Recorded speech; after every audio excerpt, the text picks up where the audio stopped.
Assalamualaikum warahmatullahi wabarakatuh. Selamat pagi teman-teman.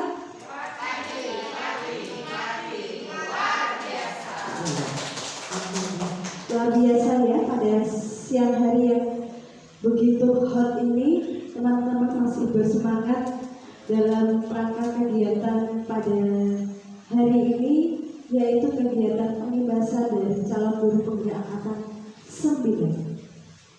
Puji syukur kehadiran Allah Subhanahu wa Ta'ala yang telah memberikan kita limpahan rahmat karunia-Nya sehingga pada hari ini kita semua di sini bisa berkumpul dalam keadaan sehat walafiat dan tak kurang suatu apapun. Sebelum kita melaksanakan kegiatan pengibasan dari CGP Angkatan 9, marilah kita berdoa dulu sesuai dengan agama dan keyakinan masing-masing. Berdoa silahkan.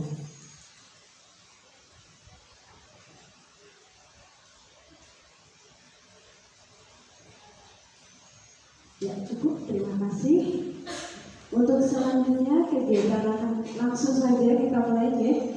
Di sini ada Ibu Ika Kristianti SPD yang mana beliau akan mempersembahkan, mendiseminasikan pemahaman yang berarti pendidikan guru pembela angkatan 9. Nah, apa saja itu? Mari kita simak bersama dan semoga ilmunya yang beliau berikan membawa kebermanfaatan untuk Bapak Ibu guru, dan selanjutnya kita imbaskan kembali ke anak didik kita.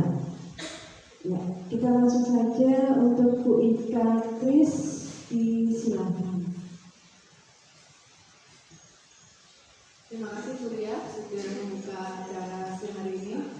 Saya ucapkan juga terima kasih untuk teman-teman semua, Bapak Ibu guru SD Negeri 1 atas partisipasinya dan dukungannya untuk mengikuti acara diseminasi disiplin positif, budaya positif, di mana ini adalah modul 1.4. Saya Ika Kristianti, CGP Angkatan 9 Semarang. Perkenalkan, saya Ika Kristianti, CGP Angkatan 9 Kota Semarang. Dengan fasilitator saya adalah Ibu Susilowati MPD, dan pengajar praktek saya adalah Bapak Muhammad Abdul Aziz MO.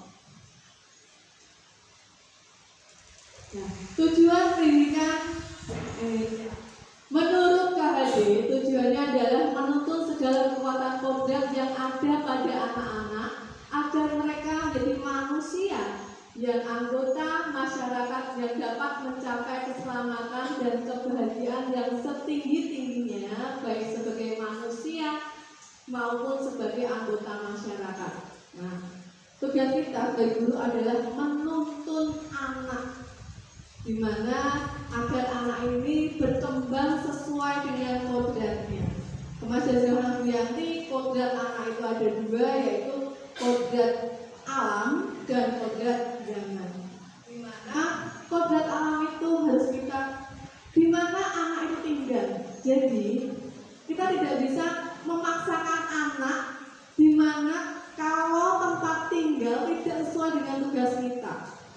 Kemudian kodrat zaman, maka kita menuntut anak sesuai dengan perkembangan zaman yang ada. Jangan sampai anak didik kita tidak tahu yang namanya gadget.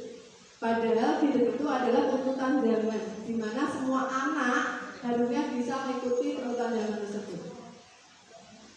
Kemudian, saya punya kalimat pemantik. Apakah Bapak Ibu setuju dengan pernyataan berikut? Yang pertama, hukuman dapat mendisiplinkan anak. Menurut Bapak Ibu semua, apakah Anda setuju atau tidak setuju? Siapa yang setuju angkat tangan? Pak Amin, Dari. Yang lain berarti tidak setuju.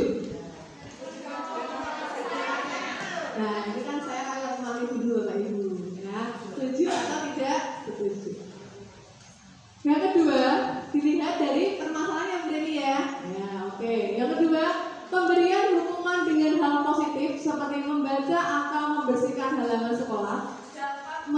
meningkatkan disiplin anak.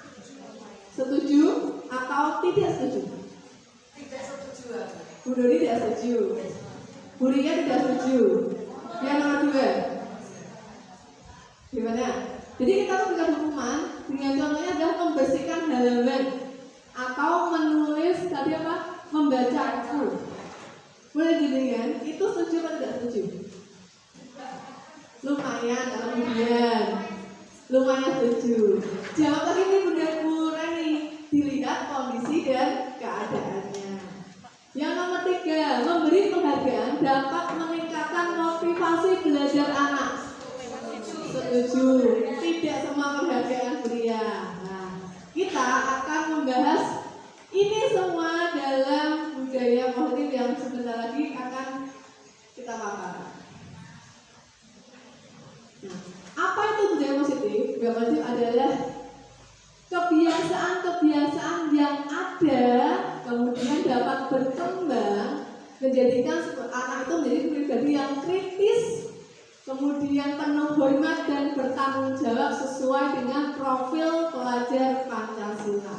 Jadi budaya positif ini adalah kebiasaan-kebiasaan yang ada, yang anak-anak lakukan. Kita ibaratkan sekolah itu adalah ladang atau sawah. Kemudian guru sebagai apa berarti?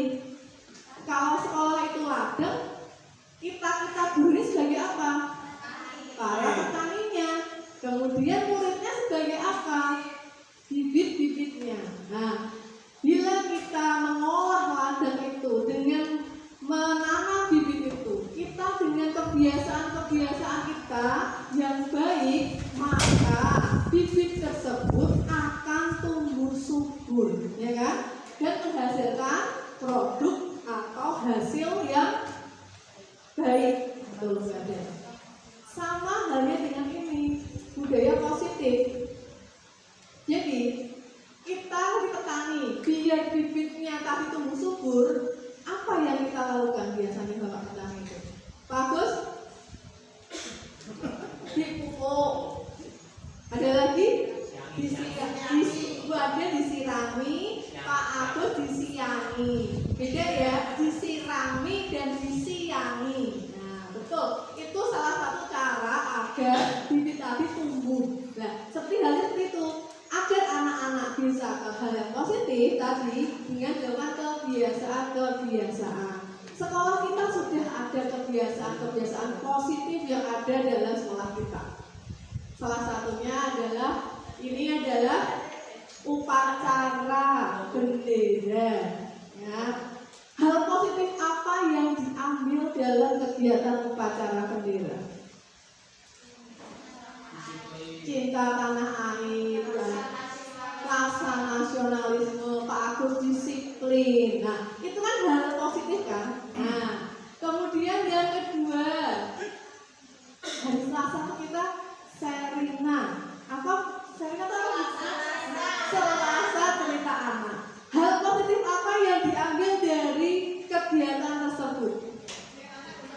Nah, agar anak gemar membaca, literasi ya. Meningkatkan literasi. Apa sebetulnya? Wawasannya lebih luas dengan membaca buku. Kemudian yang ketiga ini adalah asah bakat berlaku. Hal positif apa? Bu Neni? Menumbuhkan kreativitas anak. Seperti halnya kemarin ya, kelas 5B, drama. Siapa tahu ada bibit-bibitnya, aktor aktrisnya yang kita ambil dari situ. Kemudian hari ini Karina, Kamis, religi anak. Kegiatannya adalah soal sholat duha dan asmaul husna. Jumatnya, Jumat sehat ya Bapak Agus ya. Apa tuh singkatannya Pak? Durasi. Oh Jumat. Kemudian Jumat raga sehat dan resik. Malam resik ya. Ini tapi fotonya adalah kita kegiatan 5S. Ya, di mana dari 5S kita kemarin saya paparkan di Lokakarya 2.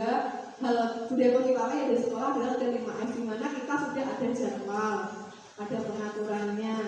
Nah, ini salah satu filosofi di sekolah kita. Kemudian hari ini, ada 6 topik yang akan kita bahas. Yang pertama adalah disiplin positif dan nilai kebajikan universal. Kemudian teori motivasi, hukuman dan penghargaan. Kemudian restitusi. Yang ketiga, keyakinan kelas. Yang keempat, kebutuhan dasar manusia dan dunia berkualitas. Yang keenam, 5 posisi kontrol. Dan keenam adalah segitiga restitusi. Segitiga restitusi ya Pak Amin, bukan segitiga pengaman ya. Yuk. Yang pertama, perubahan paradigma belajar. Dalam membangun budaya positif, sekolah dapat menyediakan lingkungan yang positif, aman, dan nyaman agar siswa dapat berpikir, bertindak dengan merdeka dan bertanggung jawab. Disiplin sangat berkaitan dengan kontrol yang diberikan guru terhadap siswa. Nah, kemudian ya, kita harus menyediakan tempat yang aman bagi anak. Kemudian yang nyaman. Jadi sehingga tujuan pembelajaran kita dapat tercapai. Nah, disiplin berkaitan dengan kontrol yang diberikan guru terhadap siswa. Bapak Ibu pasti mengontrol anak dirinya ya, ya kan? Besok membawa ini, dilarang membuang sampah, apa. Itu termasuk salah satu nilai kontrolnya. Nanti kita jelaskan nilai kontrolnya apa saja. Nah, perubahan paradigma kita adalah kegiatan kepala mana? Kita ibaratkan, silahkan Bapak Ibu bayangkan hal-hal yang jenengan anggap sangat penting bagi hidup jenengan di dalam genggaman tangan panjenengan sedaya. Nah, kemudian apa yang akan Anda lakukan apabila ada seseorang yang meminta yang Anda genggam tadi untuk diberikan? Apakah dengan hati ikhlas dibukakan aja? Nah, atau Anda tetap jangan? Ini adalah hal penting. Misalkan Bu Tina menggenggam anaknya diminta oleh sebenarnya ya Mak, saya ada anaknya diminta oleh Bu Dian karena Bu Dian suka sama anak kecil. Nah, Bu Tina, anakmu tak culik, tak pek. Nah, apakah Bu Tina akan menyerahkan? Ini Bu, nggak apa-apa anak saya. Bahkan bisa kuliah. Gimana Bu Tina? Apakah Anda akan memberikan kepada Bu Dian? Jangan. Pasti Anda akan genggam erat anaknya ya. Nah, itu.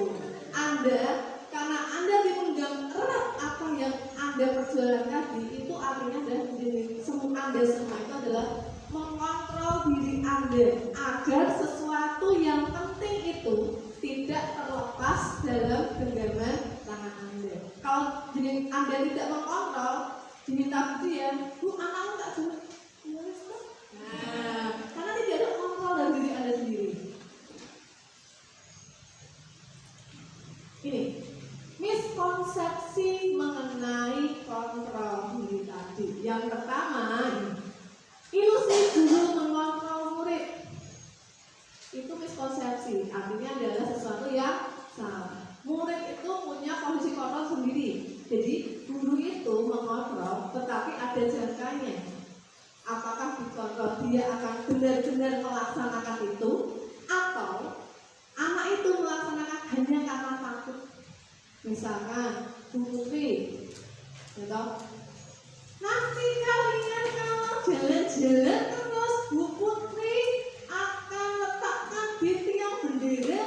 Nah, anak itu namanya guru mengontrol siswa. Tapi dalam diri siswa tadi dia punya posisi kontrol sendiri. Sus, aku tetap anteng karena aku takut didudukkan di tiang bendera.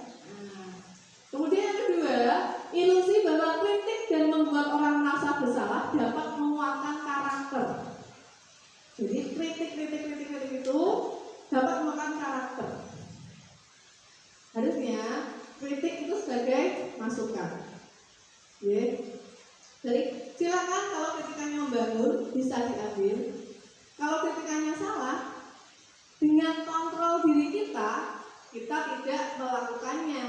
Contohnya Pak Amin, Pak Agus, jenengan itu kalau ngajar, Mbok jangan kayak itu Pak. Anaknya dijak mainan lari-larian. 10 keliling lapangan tuh Pak, biar pemanasannya, biar anak-anak benar-benar pemanasannya. Di dalam diri Pak Agus, kalau diri Pak Agus 10 kali putaran anakku semangat Pak. Oh iya, jadi Pak Agus bisa menolak kritikan atau saran dari Pak Amin tadi, karena di dalam kontrol diri masing-masing itu punya posisi kontrol sendiri. Jadi dia kalau kebilakan tidak dengan dilakukan. Kemudian ilusi bahwa semua penguatan positif efektif dan bermanfaat. Misalkan Butina, tulisannya Butina bagus banget, tulisan Butina. Padahal tulisannya Tina itu kurang rapi. Nah, iya, itu tidak membangun ya. Kemudian ilusi bahwa orang dewasa melihat untuk memaksa. Ini yang sering akan dilakukan. Yang punya anak-anak di rumah kan seperti itu. Kamu tuh masih kecil, ibu yang kandangin nurut toh. Nah, ya kan ya, kenyataan saya banget ya. Jadi ketika punya anak tuh seperti itu.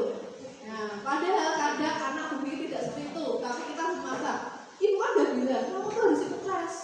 Tetapi padahal anak itu udah capek, nggak mau les. Tapi kadang ibu ini bener apa ibu sih bener. Nah, itu adalah miskonsepsi yang salah. Ya. Nih, stimulus respon. Kita mencoba mengubah orang agar berpandangan sama dengan kita. Itu salah. Ya, kita tidak bisa mengubah semua orang pandangan sama dengan kita. Misalnya saya tuh suka Korea drama. Saya nggak bisa tuh masa Budian ini loh Budian api. Budian nonton kalau malam minggu bagus Bu. Tapi Budian kan tidak suka. Jadi saya nggak bisa memaksa Budian untuk menyukai apa yang saya sukai. Tetapi teori kontrolnya adalah kita berusaha memahami pandangan orang lain tentang dunia. Budian tidak mau drama Korea. Saya suka drama Cina Bu. Jadi harus memahami dia, ya. Jadi tidak bisa memaksakan seperti itu. Perilaku buruk dilihat sebagai suatu kesalahan. Semua perilaku memiliki tujuan. Contoh murid kita, muridnya siapa ya? Murid saya, ya toh. Setiap hari itu bikin masalah terus. Tanya murid saya itu, Bu, ini seperti ini, Bu, seperti ini. Ternyata dia punya tujuan lain, yaitu apa? Dia ingin diperhatikan. Nah, kemudian saya bisa mengontrol orang lain. Yang benar adalah Anda tidak bisa mengontrol orang lain. Seperti itu. Kami tahu mengenai tentang disiplin. Disiplin berasal dari kata disiplina, yaitu artinya belajar. Maka disiplin ini adalah dari mulut ada Sokrates dan Plato. Arti disiplin diri adalah membuat orang menggali potensinya menuju sebuah tujuan apa yang dia hargai. Jadi artinya disiplin itu artinya adalah proses untuk menggali potensi dirinya menjadi lebih baik. Tetapi di Indonesia kan budaya kita kata disiplin beda seperti yang artinya sebenarnya, tapi adalah disiplin bermakna berubah menjadi sesuatu yang dilakukan seseorang pada orang lain untuk mendapatkan kepatuhan. Ketentuan umum adalah menghubungkan kata disiplin dengan ketidaknyamanan, bukan dengan apa yang kita hargai atau pencapaian suatu tujuan mulia. Kebajikan diri besar. Kebajikan adalah nilai-nilai positif yang ada pada diri manusia. Semua nilai positif yang ada pada diri manusia sebenarnya nilai-nilai kebajikan yang saat ini digonggongkan sebagai tujuan pendidikan nasional Indonesia adalah mewujudkan anak-anak yang berkarakter pelajar Pancasila. itu salah satu contoh juga nilai kebajikan universal. Di mana yang pertama apa itu? Beriman dan bertakwa kepada Tuhan yang Maha Esa. Oh, satu namanya nih. Oh, yang kedua ada mandiri, bernara kritis, berkebinekaan global, gotong royong dan kreatif. Nih, merdeka menurut Ki Hajar Dewantara. Apa kata merdeka? Merdeka itu artinya tidak hanya terlepas dari perintah, akan tetapi juga cakap buat memerintahkan diri sendiri. Jadi kita tidak hanya diatur oleh orang lain, tapi kita juga bisa mengatur diri kita sendiri. Itulah arti merdeka menurut Ki Hajar Dewantara. Teori motivasi manusia. Semua orang memiliki motivasi, ya kan? Contohnya Bu Adel, jenengan bekerja jadi guru, motivasinya apa Bu? Jenengan kuliah PGD, motivasinya apa Bu? Cari ilmu. Realitasnya ada Bu, ingin bekerja jadi guru, gitu Bu? Ya, iya, saya sudah dulu seperti itu. Nah, itu ada motivasi. Teori motivasi yang pertama adalah untuk menghindari ketidaknyamanan atau hukuman. Apa yang akan terjadi apabila saya tidak melakukannya? Contohnya tadi, muridnya Bu Putri. Aku kalau rame nanti disuruh berdiri di depan. Akhirnya dia tidak rame. Motivasinya adalah karena ini, untuk menghindari ketidaknyamanan atau hukuman. Nah, motivasi itu ada dua faktornya, faktor eksternal dan faktor internal. Eksternal itu dari orang lain, internal dari dalam dirinya sendiri. Kasus nomor 1, kira-kira motivasinya apa ya? Menghindari hukuman dan ketidaknyamanan. Eksternal atau internal gitu ya? Eksternal. Karena dia itu takut dengan gurunya, takut dihukum, dan kan dari luar, dari orang lain. Makanya adalah motivasi eksternal. Untuk yang nomor 2, motivasinya adalah untuk mendapatkan imbalan dari orang lain atau institusi. Misalkan anaknya Bu Tina, aku udah dapat nilai 100, kalau nilai 100 nanti aku kasih mama uang 10.000. Nah, itu adalah satu contohnya. Menunjukkan eksternal atau internal? Eksternal. Kenapa eksternal? Nah, karena dia adalah dorongannya dari mamahnya agar mendapat imbalan. Kalau yang nomor 3, untuk menghargai diri sendiri. Jadi dia melakukan sesuatu yang baik itu karena aku bisa. Nah, ini internal atau eksternal? Internal. Menurut Bapak Ibu semua, dari 3 teori motivasi ini, mana yang bertahan lama? Yang internal, karena ada dari dorongan dirinya sendiri. Seperti Pak Amin, saya di guru agama, itu awalnya bukan saya cari uang dulu. Saya ingin menyebarkan agama saya, biar orang-orang itu tahu agama Islam itu yang agama di mana. Itu adalah internalnya ya Bapak ya. Itu yang kayak begini Pak. Oh, nah, setelah itu ada dorongan lainnya. Oh, saya kerja dapat upah ya Pak ya, ikut ngaji, oh dapat berkah. Nah, itu motivasi ya eksternalnya. Tapi internalnya itu akan membangun anak. Kemudian, nah ini tadi penghargaan tadi nomor 2, ya. Didukung oleh penghargaan Bapak Ibu. Jadi penghargaan itu sebenarnya semuanya tidak bagus. Maksudnya ada yang bagus dan ada yang tidak bagus. Yang pertama, pengaruh jangka panjang dan jangka pendek. Jadi penghargaan yang diberikan itu contohnya itu ada jangka panjangnya dan ada jangka pendeknya. Itu ada bagus dan ada bagusnya. Contohnya, ketika guru memberikan tanda bintang, banyak kan? Guru-guru dengan tanda bintang bisa. Nah, itu dan diam jangka pendek. Wah, aku udah bintang, susah udah bintang lagi ya. Tapi lama-kelamaan dia akan bosan, Bapak Ibu. Aku untuk bintang terus. Nah, itu saat ini penghargaan itu jangka panjang dan jangka pendek. Yang kedua, penghargaan menghukum. Jadi penghargaan itu bisa menghukum anaknya. Contohnya Kak Kadi, anak dapat bintang pinter.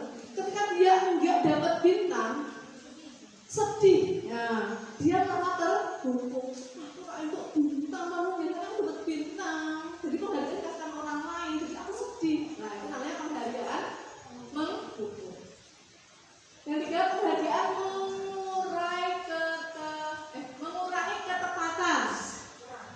Jadi seperti ini contohnya. Jadi misalnya Bu Adel koreksi muridnya. Gambar, ya kan? Gambar gunung dua, ada sungainya, ada sawahnya, ya kan? Tetapi ternyata warnanya beda. Gunung kok warnanya ireng, misalkan hitam. Dia jawab tuh, kenapa nak? Kok gunungnya berwarna hitam? Kebakaran kok Bu, kemarin buat reading. Nah, jadinya hitam. Kemudian Bu Adil bilang, oh iya, bagus. Nah, itu tidak tepat, ya kan? Tidak tepat. Jadi kata bagus tadi suatu penghargaan verbal, tetapi sesuatu yang salah, tetapi diberikan penghargaan. Tidak apa-apa. Anaknya jodoh-jodoh, oh enggak apa-apa. Terus gitu loh. Ada tinju. Nah, itu termasuk penghargaan mengurangi ketepatan. Kemudian penghargaan tidak efektif, ya tadi dicontoh sama seperti itu tidak efektif. Harusnya kan ada penghargaan yang salah kok. Tapi kalau dikasih penghargaan. Pengaruh jangka panjang, jangka pendek dan merusak hubungan.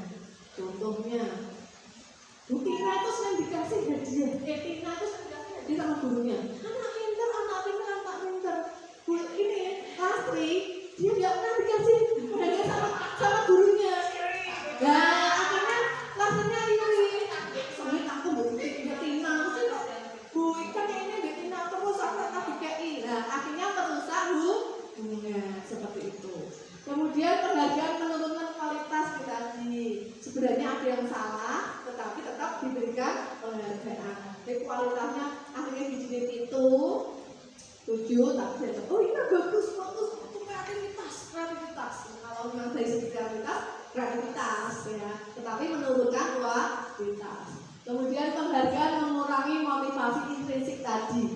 Jadi aku juga itu, dia ngasih aku bintang, ini aja ngasih bintang, nggak apa-apa. Kan aku udah dikasih bintang ujian. Nah, misalnya gitu, motivasinya itu hanya mendapatkan bintang, bukan maksudnya aku harus bisa. Seperti itu. Yuk Bapak Ibu, ada 1, 2, 3, 4, 5, 6, 7 soal ini. Yang pertama, ya, termasuk hukuman atau konsekuensi menurut Bapak Ibu. Yang pertama, mencatat 100 kali di dalam buku dengan kalimat saya tidak akan terlambat lagi. Hukuman. Buktinya? Oh, hukuman. Yang kedua, kita lihat dulu ya, hukuman. Yang kedua, lari di lapangan basket 2 kali karena terlambat hadir di sekolah. Hukuman. Murid diminta untuk push up 15 kali karena tidak menggunakan masker ke sekolah. Hukuman juga. Menggantikan kertas tugas teman yang telah dicoret-coret. Konsekuensi. Membersihkan tumpahan air di meja tulis karena tersenggol saat belajar. Jelas nih? Konsekuensi. Sehat ya Bu? Alhamdulillah. Murid disuruh untuk tidak menggunakan sepatu seharian di sekolah karena tidak mengenakan sepatu hitam. Hukuman. Lari melalui lapangan basket 2 kali karena terlambat 10 menit untuk pelajaran TCOK. Hukuman. Kita lihat jawabannya. Apakah benar? 1 betul, 2 betul, 3 betul, 4 betul, 5 betul, 6 betul. 7-nya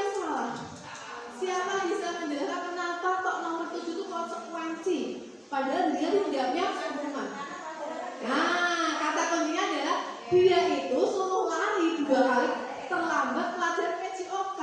PJOK adalah kan Bapak untuk pemanasan. Ya. Ini disebut dengan konsekuensi. Nah. Nih, perbedaan hukuman dan konsekuensi. Hukuman itu sesuatu yang menyakitkan. Siapa itu? Gak kelihatan. Sesuatu harus terjadi konsekuensinya. Hukuman itu membuat anak sakit. Kalau konsekuensi membuat anak merasa tidak nyaman dalam jangka pendek. Hanya sebentar waktunya. Intinya hukuman itu tentang fisik. Kalau konsekuensi itu sudah ditetapkan. Jadi tidak langsung. Jadi sudah ada kesepakatan. Itu namanya konsekuensi. Konsekuensinya seperti dulu misalkan yang terlambat di luar surga. Ketika Budian terlambat, Budian tidak akan unyuk-unyuk masuk surga karena sudah tahu konsekuensinya. Yang sudah ada kesepakatan lebih dahulu. Tahu terlambat, jadi tunggu dulu di surga. Tidak boleh langsung masuk karena konsekuensinya seperti itu.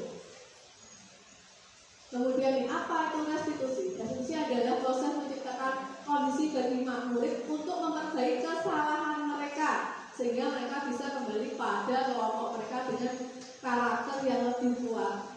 Nah, restitusi ini adalah memperbaiki kesalahan anak, tetapi tidak menghakimi anak. Dalam restitusi ini harus ada kolaborasi antara anak dan guru. Guru harus tahu dulu kenapa anak melakukan kesalahan itu, kemudian dikembalikan lagi ke anak, kenapa kamu melakukan kesalahan itu, kemudian akan mencari solusi bareng-bareng untuk memecahkan masalah itu. Ini mungkin sering kita lakukan, tetapi ada yang tidak lakukan. Misalkan Budina, muridnya menumpahkan air. Dipel tanpa bertanya terlebih dahulu. Kenapa nak kok bisa tumpah? Nah, kalau kamu kan ditumpah, apa yang harus kamu lakukan? Dibersihkan, Bu. Tetapi ternyata kita kan enggak ya. Ayo dipel. Ayo. Ya. Ciri restitusi yang pertama adalah bukan untuk menebus kesalahan, namun untuk belajar dari kesalahan. Kemudian memperbaiki hubungan, tawaran bukan paksaan. Kemudian restitusi menuntut untuk melihat ke dalam diri. Restitusi mencari kebutuhan dasar yang mendasari tindakan. Restitusi diri adalah cara yang paling baik. Restitusi fokus pada karakter bukan tindakan. Berita mengubah karakter anak. Kemudian restitusi fokus pada solusi. Restitusi mengembalikan murid yang berbuat salah pada kelompoknya. Nah, sekarang kita ke keyakinan kelas.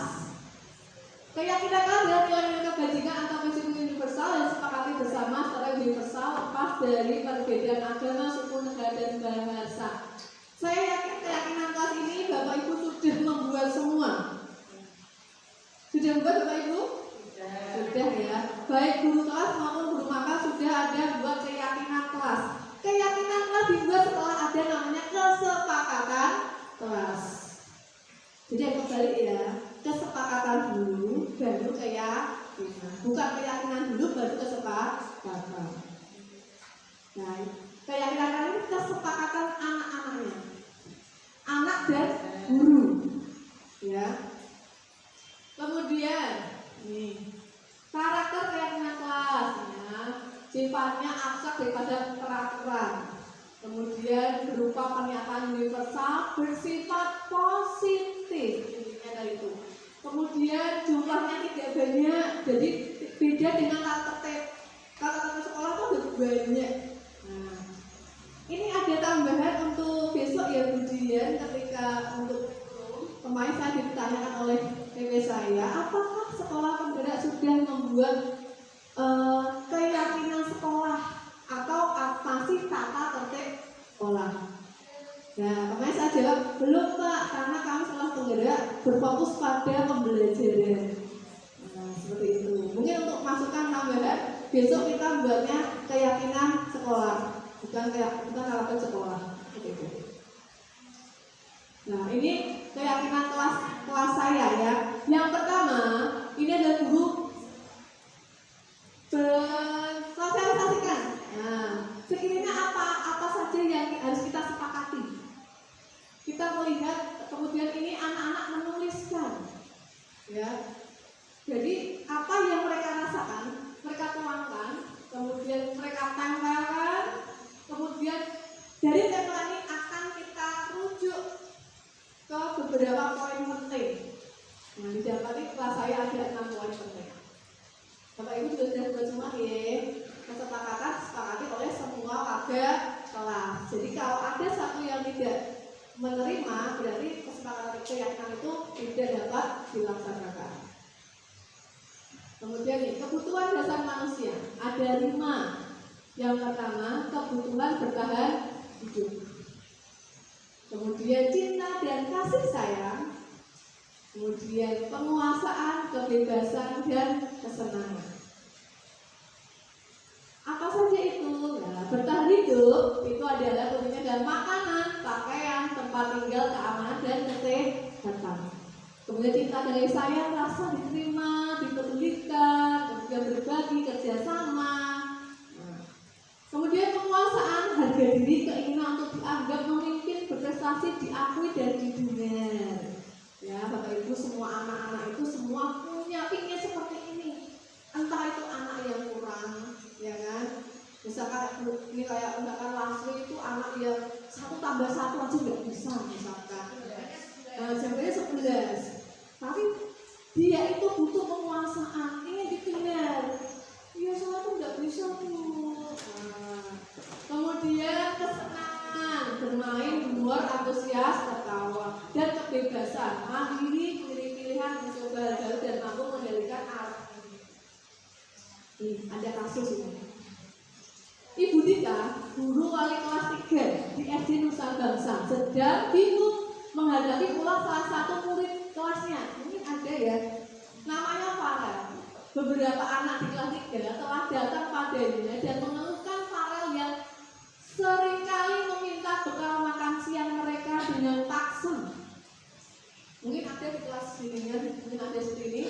Jika Anda menghadapi situasi seperti Ibu Dita, apa yang Anda lakukan? Menurut Anda, kira-kira apa alasan Farel melakukan hal itu? Kemudian ada apa yang dengan lakukan dia? Memanggil anak, ditanya.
Kalau kita sadari adalah dia melakukan fungsi meskipun belum sepenuhnya fungsinya. Nah, dari kasus Bu Dita ini ternyata Farel itu, ya kan? Farel itu melakukan seperti itu punya hal yang dia bertahan hidup. Siapa tahu, ya kan? Farel itu membutuhkan makanan karena dia belum makan.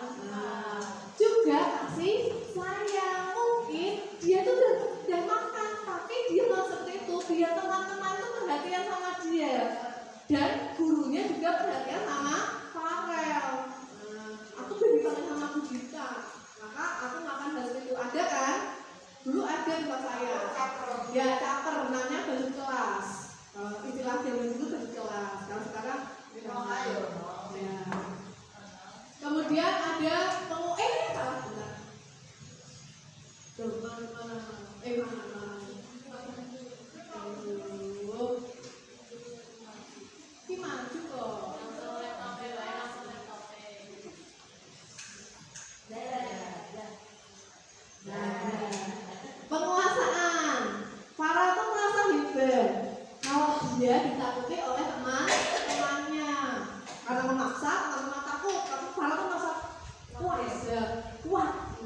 kebebasan. Farel merasa bosan dengan bekal makanan bekal ibunya, jadi dia bosan tuh makannya mau tahu tempe, makanya dia minta temennya yang makannya daging ayam. Oh sama laki juga gitu ya, pas ya. Wah. Kemudian kesenangan menikmati ekspresi wajah teman-temannya yang kesal. Dia tuh seneng kalau teman-teman kesel sama dia. Kelasnya juga gitu. Ya. Nih, kalian akan belajar tentang posisi kontrol guru. Ada 5 posisi kontrol guru. Nanti kalau salah ngomong saya. Yang pertama adalah penghitung. Kemudian pembuat rasa bersalah. Teman, pemantau, dan manajer. Penghukum ini akan menggunakan kata-kata kasar yang menyakiti anaknya tanpa mencari tahu alasan anaknya itu seperti apa. Misalkan tadi Tina itu berangkat pakai sepatu warna pink, padahal peraturannya warnanya hitam. Ketika Pak Victor yang menjadi guru tiketnya diberhentikan tuh Tina. Loh, kamu tuh pakai sepatu pink? Maaf Pak, sepatu saya yang hitam basah. Oh, nggak bisa. Kamu yang pakai aturan itu. Salah kamu. Coba sepatunya sekarang. Capek. Tak buat anakku. Nah, itu namanya adalah hukum. Padahal Tina tadi sudah menjelaskan bahwa dia memakai sepatu pink karena sepatu hitamnya basah. Nah, kemudian pembuat rasa bersalah ini menggunakan kata-kata yang lembut. Ya, misalkan punya kejadian yang namanya gila misalkan, itu kan dia ngambil uang temennya misalkan, tapi tidak mengaku. Dan seorang ayo tuh gila, jangan itu, kasihan teman-temanmu, kasihan Budian juga, nanti temanmu makin nangis. Nah, kemudian kata-kata yang lembut itu adalah pembuat rasa bersalah. Akhirnya gila tadi yang bersalah dia merasa jadi tak Budian ya. Nah, akhirnya dia mengaku. Boleh nggak? Boleh, karena waktu kontrol dulu. Ya, ini silakan digunakan teman-teman yang lebih ini. Tapi kalau mungkin jangan dulu. Semua itu ada alasannya, ya. Semua orang tangan apapun itu ada alasannya. Kenapa Bu Amina bisa juga jahit baju? Karena dia punya alasannya. Karena dia punya keahlian jahit baju. Nah, kenapa Pak tuh jadi pelatih futsal? Nah, kan ada alasannya. 1, ingin mendapat tambahan penghasilan. 2, karena Pak Abdul itu memang ahli di bidang coaching tendang-tendang. Itu pasti ada alasannya. Ya, gini. Kemudian teman ini adalah ada rangkulan dan sayang lanjut. Nah, ya jadi kenapa kamu tadi kok nakali teman-teman? Menempatkan diri guru sebagai teman anak-anak. Nah, pemantau hanya melihat, menyesuaikan dengan peraturan yang ada. Misalnya nanti kita pakai sepatu pink, Bu Doni yang waktu itu jadi petugas tiketnya. Tuh, kenapa kamu pakai sepatu pink? Besok dulu. Oh, kamu tahu nggak peraturannya seperti apa? Bisa jadi laki-laki ya? Iya Bu. Silakan masuk. Itu namanya pemantau. Jadi dia tidak melakukan kekerasan, cuma mengingat. Nah, ini manajer. Inilah puncak posisi kontrol kebijakan itu sebagai manajer. Mencari solusinya, mencari alasannya bersama-sama sehingga menghasilkan suatu jalan keluar yang win-win solution. Adalah posisi kontrol manajer. Nih, saya punya nih kata-katanya ya ini ya. Kita lanjut saja. Tugas.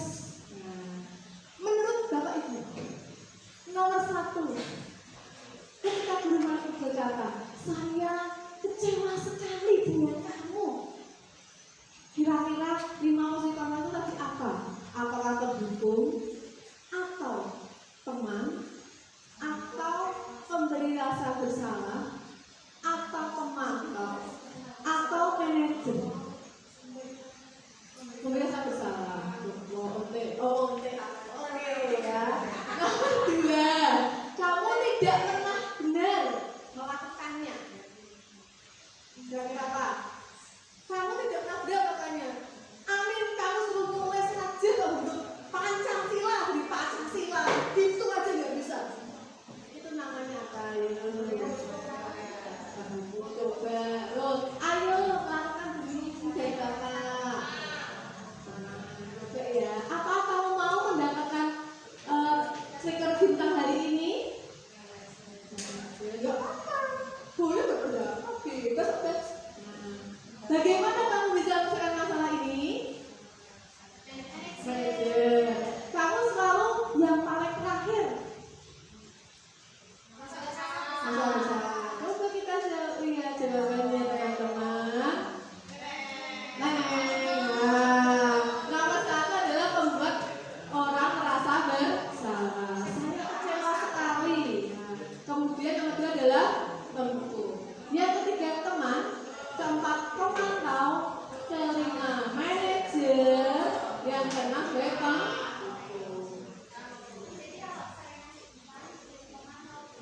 Ya, pemantau. Performanya saya memantau, tetapi dalam penghargaan tadi ada jenisnya juga ya, banyak beberapa bisa kebusuhan tadi, merusak hubungan, kecelakaan jangka pendek, bosan gitu ya. Nah, karena segitiga restitusi, proses menciptakan kondisi bagi murid untuk memperbaiki kesalahan mereka sehingga mereka bisa kembali pada kelompok mereka dengan karakter yang lebih kuat melalui restitusi guru dapat. Yang pertama adalah membantu murid menjadi lebih baik, memiliki tujuan disiplin positif, serta memulihkan dirinya setelah berbuat salah. Yang kedua, membantu murid untuk jujur pada diri sendiri dan mengevaluasi dampak dari kesalahan yang telah dilakukan. Yang ketiga, memberikan penawaran, bukan paksaan. Ditawarkan, bukan paksa ya. Bulasi gimana? Suka maksa ya? Oh iya. Bukan ditawarkan ya? Gimana anak-anak? Mau kelas 6 ya misal? Mau piknik ke Bandung apa ke Bali? Itu namanya ditawar. Tetapi beda kalau pikniknya kita ke Bandung ya, harus ke Bandung karena bulannya belum pernah ke Bandung, maka pikniknya bisa ke Bandung aja, pokoknya ke Bandung. Namanya apa? Paksaan. Judulnya pokok men. Langkah-langkah restitusi. Yang pertama adalah menstabilkan identitas. Nah, untuk membuat anak merasa gagal karena berbuat salah menjadi positif terhadap dirinya. Jadi anak-anak itu melakukan kesalahan, tetapi kita ubah kesalahan tadi menjadi hal yang positif.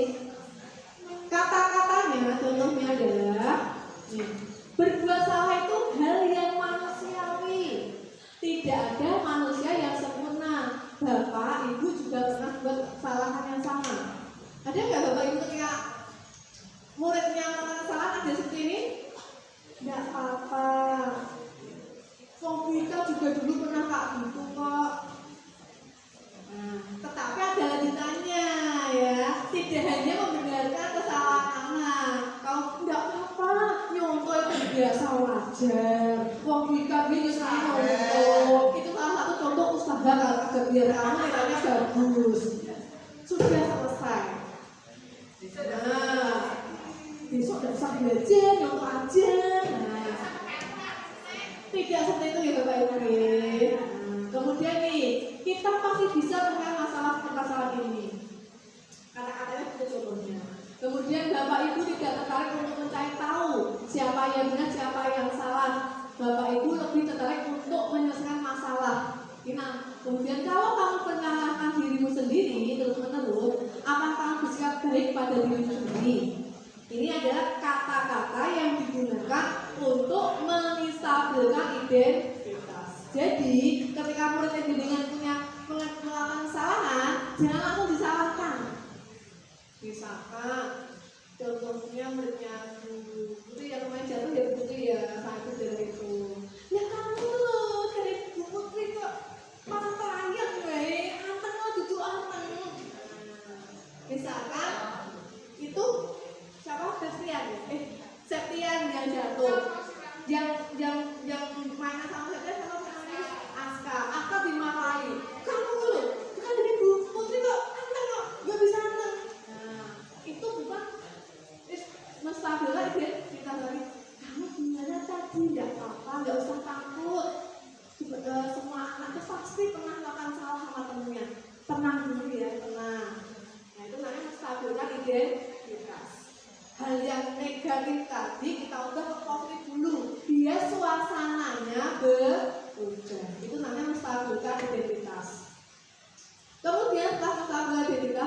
adalah validasi kebutuhan.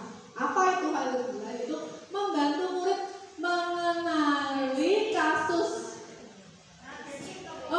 basic need, ya, kebutuhan dasar yang ingin dipenuhinya ketika melakukan kesalahan itu. Pada dasarnya setiap tindakan manusia itu tujuannya adalah memenuhi kebutuhan dasar. Apakah itu penguasaan? Kebutuhan dasar dari mana ya? Ayo, siapa masih ingat? Apa itu kebutuhan dasar manusia? Ada 5.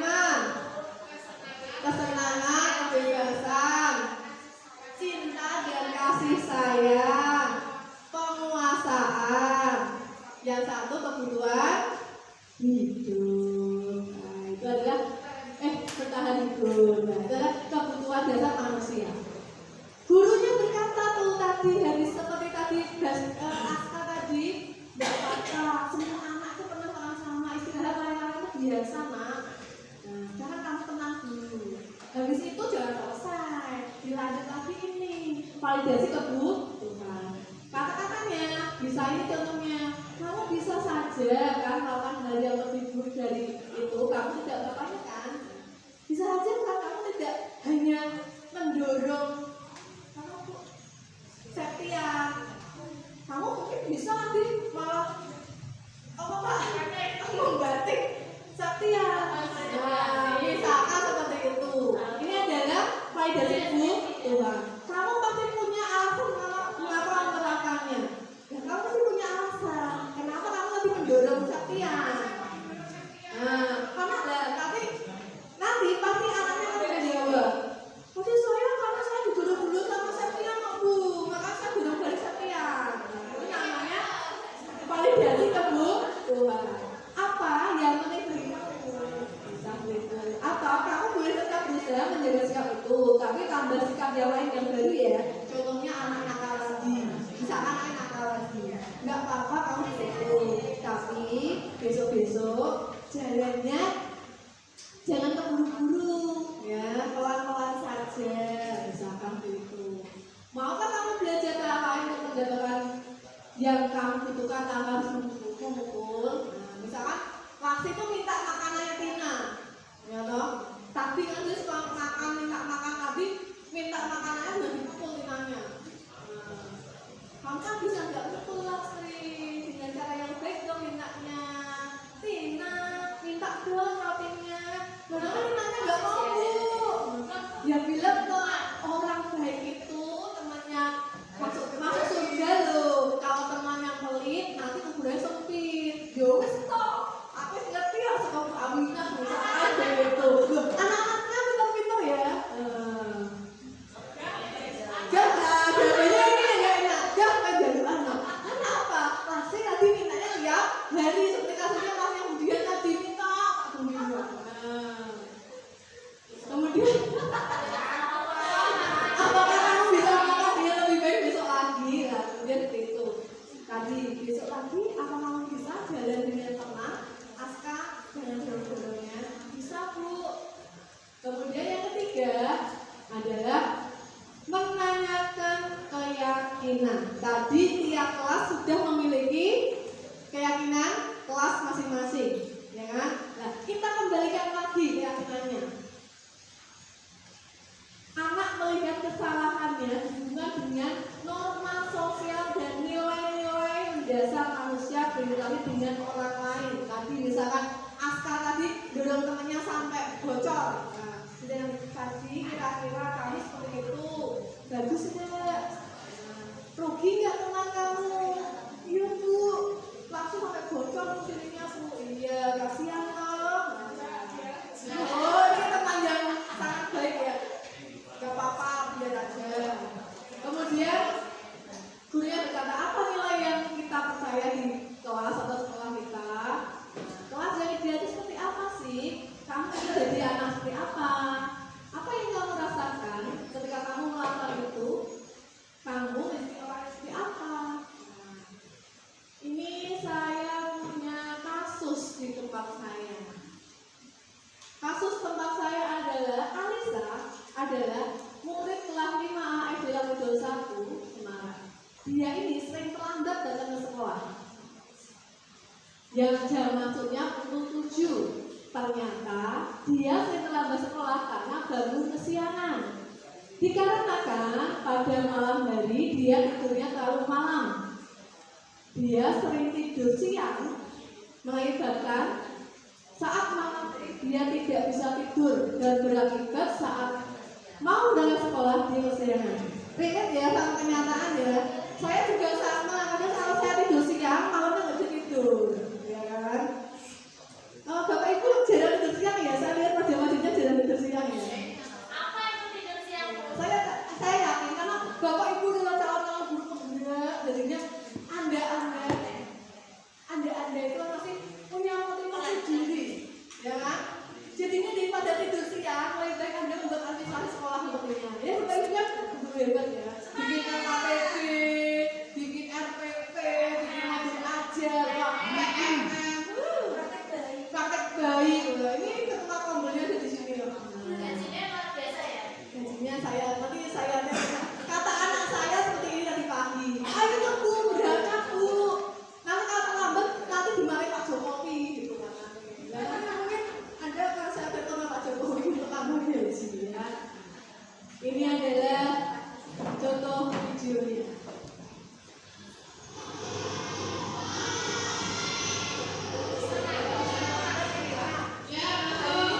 Ini pas hari ini dia terlambat, memang terlambat.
Tetapi mungkin ada yang tidak, langkahnya belum 3, mungkin baru hanya 2, ya kan?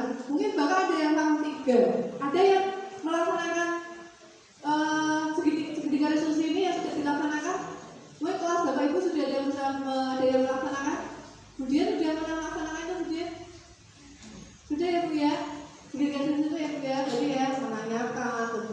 tidak menjatuhkan anak, tetapi mengembalikan ke hal yang positif lagi. Seperti itu. Dan terima kasih. Nah, sebelum saya akhiri, saya akan melakukan refleksi pada Bapak Ibu, nah, tentang bagaimana perasaan Bapak Ibu setelah saya mendefinisikan tentang budaya positif. Gimana Bu Tina? Perasaan yang dengan setelah melihat paparan saya tentang budaya positif tadi. Terima kasih juga. Perasaan saya senang dan penjelasan dari Bu Mika itu lebih paham karena menggunakan kalimat yang mudah saya pahami. Kalimatnya itu simple tetapi bermakna. Terima kasih Mika. Saya jadi lebih paham apa itu segitiga restitusi kebutuhan dasar anak. Saya jadi lebih paham. Terima kasih Mika. Terima kasih Bu Tina. Selamat datang. Semoga besok Anda juga bisa mengikuti jejak-jejak kakaknya. Kemudian saya mau tanya, apa saja yang Anda pelajari pada siang hari ini? Bu Dian, apa saja Bu? Hal-hal apa yang Anda peroleh dari siang hari ini? Terima kasih Bu Ika. Sebelumnya terima kasih untuk pemaparan materinya. Mungkin kalau kemarin dari Bu lebih ke teoritisnya, untuk yang hari ini budaya positifnya langsung ke contoh-contoh yang pasti itu setiap hari ditemui oleh guru.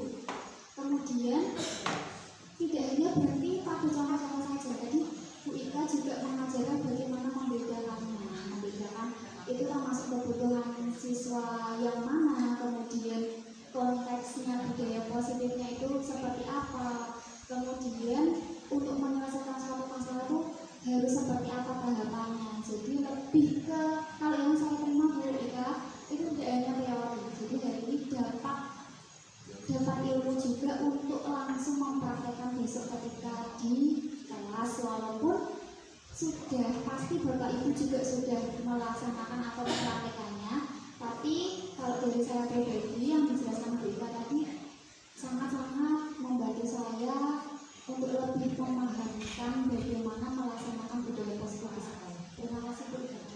Terima kasih Bu Dian atas perjuangannya Ibu. Dan terima sekali saya ucapkan kepada teman-teman semua, Bapak Ibu guru semua yang telah sekiranya sudi memberikan waktu luangnya untuk mendengarkan paparan saya tentang budaya positif. Oh, Bu Dian mau tanya apa? Kedua mau tanya apa? Oh, lah gimana ya?